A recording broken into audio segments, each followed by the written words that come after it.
Well, this song, I believe, is a very special song if you look at it from the perspective of those who've been affected.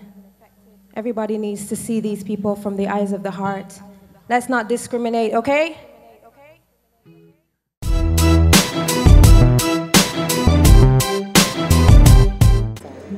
Well, I believe that when you have the occasion to give a positive message, that you should take full advantage of it. And the nature of this event being that of a fundraiser for such an important cause, I felt that it wasn't about me, because usually it is about me. I sing what I want to sing because I feel like, you know, I've done so many competitions and stuff before. You're always trying to sing to please people, but then there's some hole inside of you. So I went through that phase where I was singing only what I like, and I didn't care if it was popular or not. But tonight, it was like, it can't be about you.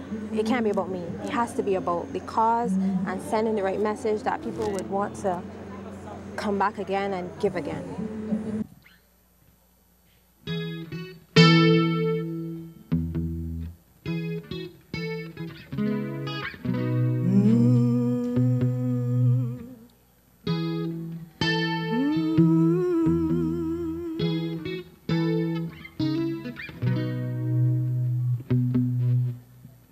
Close your eyes. The physical can be so blind. In my eyes, the innocent can be so wise. It's not about black or white. This is wrong or right. Can you see a stranger and treat him like your brother?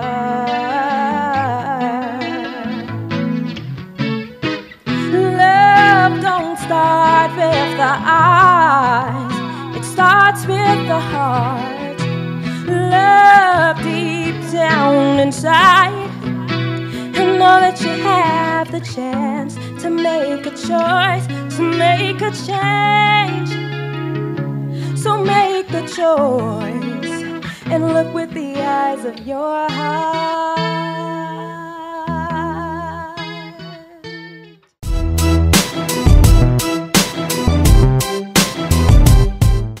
When my son was 4, he asked me, why is God invisible?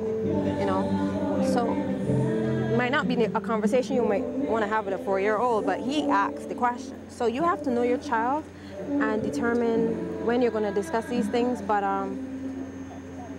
I think you should do it in stages. Maybe tell them the true story about procreation and not the story when they're old enough to understand or ask the question. And when they get to the age where they become more sexually aware, then you take the conversation to another level where you do the birds and the bees thing.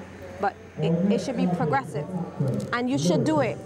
You shouldn't leave your child to learn it at school or from their peers. They should learn it in the home.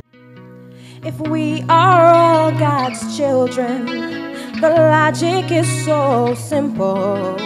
The one you call a stranger is really your brother.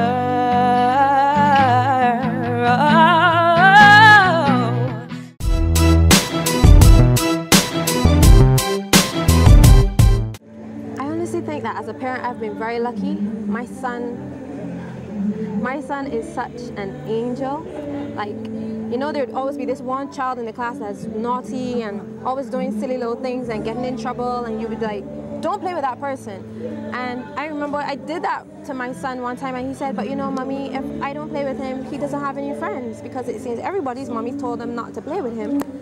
So he's playing with the guy anyway. So he's disobeying me because in his heart he knows this guy needs a friend. So from that perspective, I think I've been very, very blessed in terms of who God gave me as my son.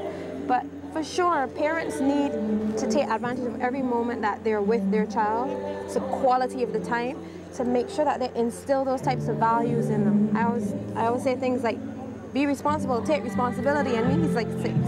And sometimes people are like, he can even spell responsibility, but it doesn't matter to me that he doesn't particularly know the definition. The tone that comes over, or the scenario that I say that in, something strikes in him, and you have to keep doing that, reinstilling that till the point where they can spell the word, but it would be within their hearts. So it's really the parents first that have to sell the messages that they want their children to exhibit.